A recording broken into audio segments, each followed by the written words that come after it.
berarti obligasi konstitusi itu menjadi perpanjangan tangan dari presiden. Kan itu dasarnya kan. Jadi bagaimana misalnya kita mau meninggalkan pelembagaan politik yang betul? Kalau di tempat-tempat yang strategis, Mahkamah Konstitusi, KPK, KPU segala macam itu tidak terlihat integritas di dalam dirinya sendiri. Jadi kekacauan orientasi publik hari ini disebabkan juga karena tidak ada lagi lembaga yang bisa dipercaya untuk menegakkan integritas. Ya.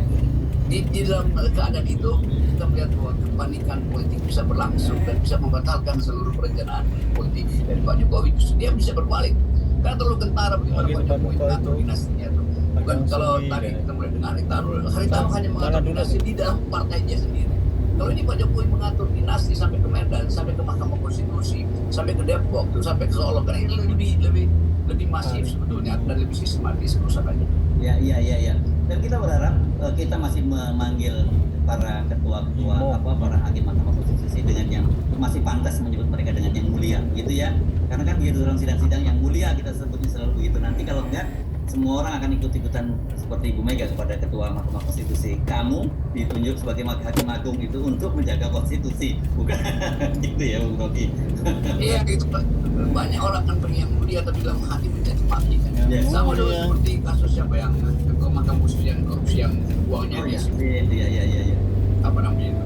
Ya anak muda itu saya lupa malah itu namanya dulu ya. Ya itu uangnya itu disimpan di balik lukisan di kantor Mahkamah Konstitusi kan. Kemudian kena penjara itu. Nah, saya berapa kali jadi saksi ahli di sini dan siap seperti ini berhadapan dengan dia sebagai yang mulia, terima kasih. Yang mulia ini akhirnya begitu dia ketangkap itu seluruh ucapan saya itu saya jadi cacian gitu kan. Dan semua orang juga menganggap bahwa itu bohong betul ya.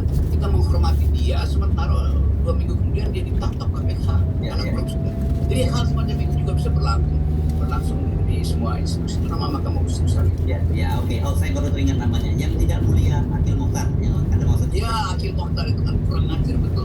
Dia suruh saya bersumpah, dia taruh tangan saya di atas kitab suci itu. Sementara moral dia sebetulnya di belakangnya dia lagi ingat sebelah mana dia nyimpan dolar. Kan itu. Oke, baik, terima kasih Bapak. Inilah mesti kita akhiri cawe-cawe supaya kehidupan berbangsa dan negara kita bisa baik lagi ya. Mudah-mudahan saja masih ada kesadaran. Dia kan disidang sama Hakim Mokhtar ya, karena ini pun tak taunya dia yang ketangkap. Yang nyidang aneh ya. Mulai tapi kampanye sudah mulai berlangsung. Ya, semoga Pak Jokowi masih ada hari-hari kita ingin memberi nasihat kepada Pak Jokowi. Udah masih ada cukup waktu untuk berhenti. Jangan sampai Anda ketagihan kekuasaan. Yes, oke, baik. Terima kasih Bang Rocky. Tetap 0% ya, Bang Rocky ya. Oke. Cara untuk menghalangi kepergian kekuasaan 0% kan. Yes, oke, thank you. Iya.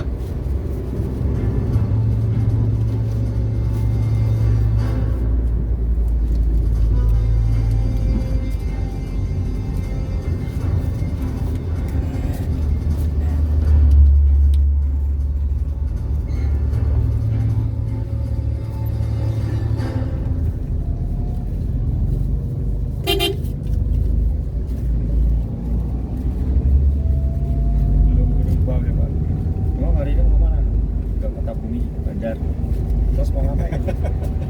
Kak mau bawa singkong anda tadi. Ngapain? Masih Bawain singkong sama dia. Udahlah singkongnya gak jadi nanti. intervensi. Udah kesiangan saya. Apa? Emang udah sifatnya susah mau berubah. Mampas lu.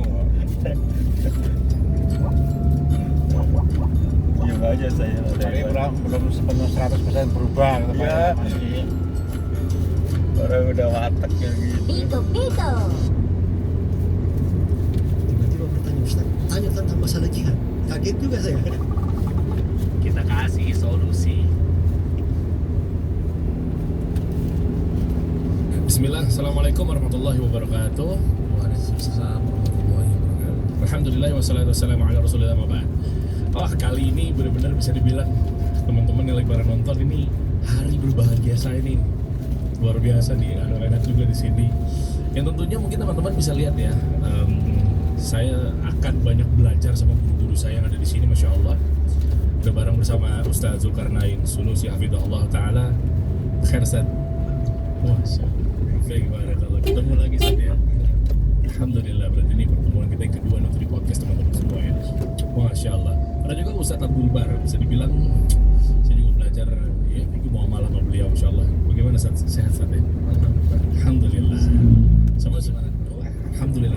Ustaz ya. Masya Allah, subhanallah. Allah jaga ya Ustaz ya. Sama yang mungkin sebelah ada udah asing lagi. Kali ini mungkin bisa dibilang ada manggilnya Ustaz juga, Masya Allah.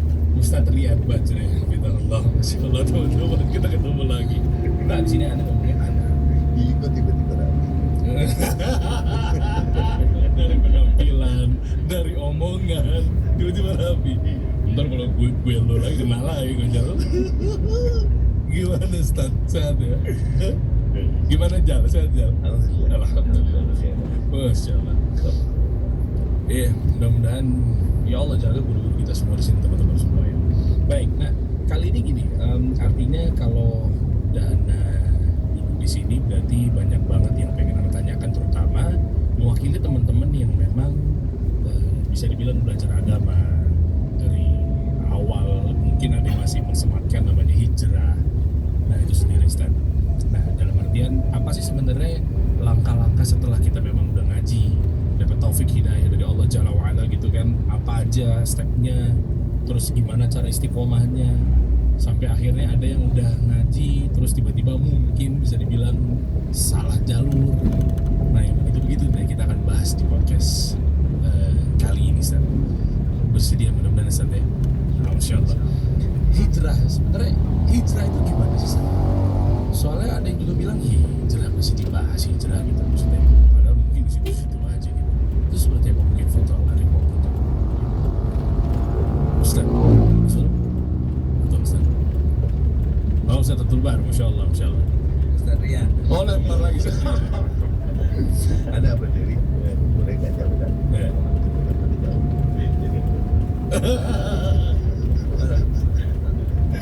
Jujur kami mau dinyatakan. Jadi hijrah itu kan secara dasar sesuatu yang ditinggalkan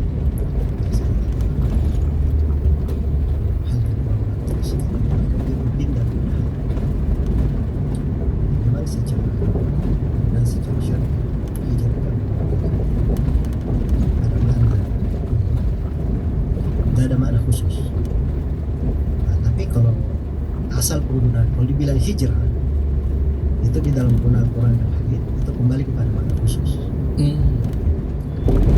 Makna khusus itu hijrah itu berpindah kafir ke Islam. Oke. Itu makna khusus. Ya. Seperti Nabi SAW hijrah dari Mekah ke Madinah. Ya. Nah, itu hijrah dengan makna khusus. Nah, itu asal penggunaan kata hijrah yang ada di dalam Al-Quran. Itu makna khusus. Tapi hijrah itu juga dia bisa bermakna umum, bermakna berpindah dari maksiat kepada ketaatan, berpindah dari tempat yang kurang baik ke tempat yang baik, berpindah dari orang-orang yang baik dan besar kepada bergaul dengan orang-orang yang saleh. Itu masuk ke dalam konteks hijrah juga. Nah, itu datang di dalam hadits Fadhalah bin Umayyah Rasulullah SAW bersabda, Rasul haji dan hajara mana Allah. Yo, mulai. Seorang yang berhijrah Olahraga, sarana adalah olahraga. siapa yang berhijrah meninggalkan apa yang berlarang. Futsal. Nah, itu kan penggunaan umum. Ada Tapi kalau basket menggunakan ball. bahasa hijrah, asalnya jangan kita menggunakan bahasa kecuali sesuai dengan konteks syar'inya secara asal. Kalau bilang syariah hijrah yang berarti pindah dari negeri kafir ke negeri Islam. Jadi kalau dibilang misalnya dia dulunya nggak kenal hidayah terus berhijrah kenal hidayah itu kurang tepat. Walaupun mungkin niatnya bagus ya, tapi secara dasar cocok.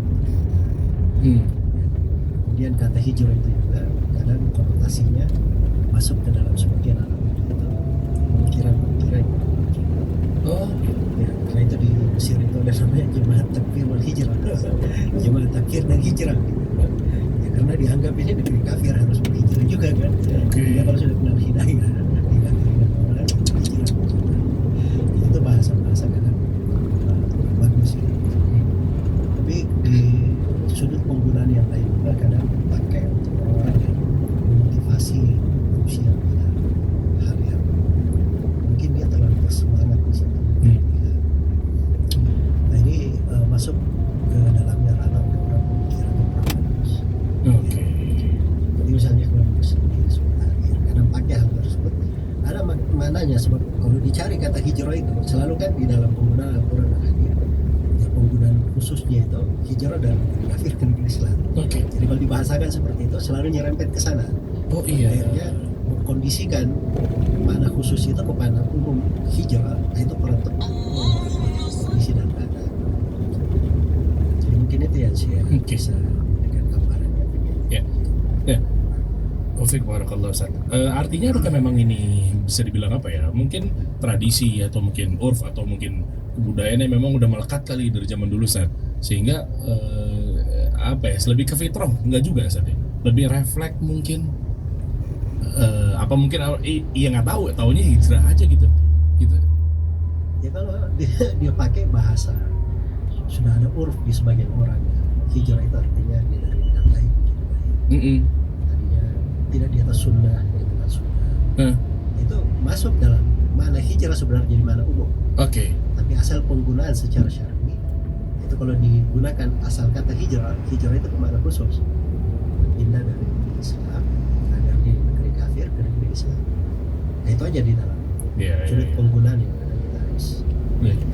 Iya, tapi benar juga tadi ya, benar ya, selalu digandengkan dengan khilafah misalnya yang suka menggaung-gaungkan dengan Hizbut Tahrir dan lain-lainnya. Atau nah, yang intinya adalah misalnya Anda mau nanya berikutnya ke Ustadz Abdul Bar. Ustadz, ada juga orang yang memang tadi ya belajar agama segala macam, terus juga digandengkan kepada harus dagang, bisnis. Kenapa selalu identik dengan setiap mau belajar agama, ngaji atau tadi hijrah itu sendiri, sementara mungkin tadinya dia bagus di usahanya di apa misalnya ya macam-macam ya, atau mungkin bahkan kerja di ribawi, cabut. Kenapa harus selalu herbal jualannya? Kenapa harus selalu madu? Walaupun itu bagus, Anda punya teman dia jualan herbal, siwak dan lain-lainnya itu omsetnya ratusan juta per bulan. Tapi kan memang dia sudah di bidangnya udah lama gitu, San. Ya kan? Atau mungkin dia juga udah jago. Tapi banyak teman-teman kita, ikhwan-ikhwan kita yang seakan-akan latah gitu. Stigmanya sehingga anak itu yang dibawa ke orang tua sekarang, San. Anak pernah denger juga gitu kan, dia gue mau cabut, tapi nyokap gue bilang, mau ngapain cabut dari sini, mau jualan herbal, itu kan hijrah, ntar hidupnya susah. Nah, soalnya yang dipandang adalah jualan begitu ngemper gitu kan, mungkin bukan apa habis Jumatan, habis segala macam. Itu kenapa tuh, San? Ya, salah. Hijrah